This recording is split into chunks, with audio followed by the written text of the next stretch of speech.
আসসালামু আলাইকুম। শখের রান্নাঘর থেকে সবাইকে স্বাগতম। আশা করি সবাই ভালো আছেন। মাছ বাঙালির খুব পছন্দের খাবার, তাই তো বাঙালিকে বলা হয় মাছে ভাতে বাঙালি। মাছের ডিম অসম্ভব লোভনীয় খাবার। অনেকেরই মাছের ডিম পেলে ভাত খেতে আর কিছু লাগে না। মাছের ডিমে আছে ভিটামিন এ, যা আমাদের চোখ ভালো রাখে, শিশুদের চোখের জ্যোতি বৃদ্ধি করে। তাই বাচ্চাদেরকে বেশি বেশি মাছ খাওয়ানো উচিত। আর আমার রেসিপিটি ভালো লাগলে অবশ্যই একটা লাইক দিবেন।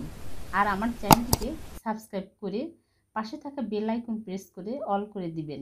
তাহলে বেশি কথা না বাড়িয়ে চলুন শুরু করি।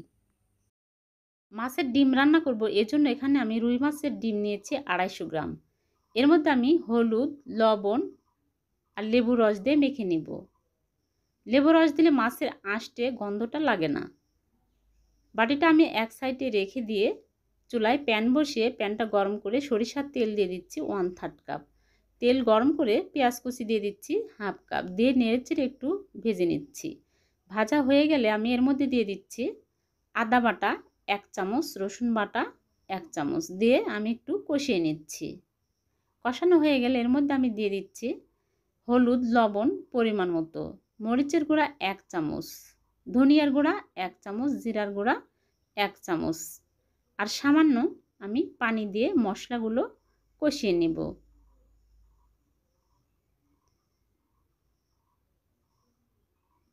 ভালোভাবে আমি মশলাগুলো কষিয়ে নিচ্ছি। মশলা কষানো হয়ে গেলে আমি মাছের ডিমগুলো ঢেলে দিচ্ছি। দিয়ে একটু নেড়েচেড়ে আমি একটা বড় সাইজের আলু কুচি করে নিয়েছি, আলু দিয়ে দিলাম। আলু দিয়ে রান্না করলে এই মাছের ডিমটা খেতে খুবই ভালো লাগে। আমি কাঁচামরিচ দিয়ে দিলাম আস্ত 5টা আর 1 কাপ পানি দিয়ে নেড়েচেড়ে আমি ঢেকে রাখবো কিছুক্ষণের জন্য। এইরকম করে রান্না করলে এই মাছের ডিমটা ছোট বড় বাচ্চারা সবাই খাবে। খুবই মজা লাগে এই মাছের ডিম এরকম করে রান্না করে খেলে। এবার আমি ঢাকনা খুলে আবার নেড়েচেড়ে দিব। মাছের ডিমটা রান্না আমার একদম রেডি। এর মাঝে আমি একবার ঢাকনা খুলে নেড়েচেড়ে দিয়েছিলাম। এখন আমি চুলা থেকে নামিয়ে পরিবেশন করব। একটা বাটিতে আমি ঢেলে নিচ্ছি। আজ এ পর্যন্ত।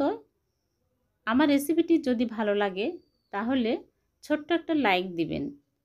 আর এইরকম নতুন নতুন ভিডিও পেতে আমার চ্যানেলটিকে সাবস্ক্রাইব করবেন। ভালো থাকবেন, সুস্থ থাকবেন। আল্লাহ হাফেজ।